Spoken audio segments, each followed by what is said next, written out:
Happy New Year, happy person! So a friend of ours had a baby and I thought it would be really fun to make a sign to hang when the baby's sleeping. I had those when I had my babies and I love them so much because nobody rings the doorbell and wakes up the baby. So I dusted off my Cricut, I made a design and a template, and I prepared it for the wood. After painting this blank wood sign I had in my drawer with chalkboard paint that I had from Dollar Tree, I placed the stencil and smoothed it out. I always try to go from the middle of the sign and smooth outward toward the sides.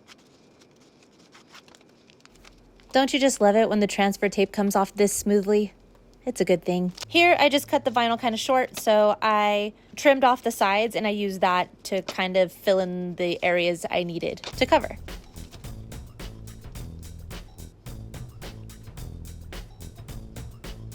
Now, whenever I work with stencils, I always like to start with a light coat of paint first and then add more layers. And I think this is enough layers.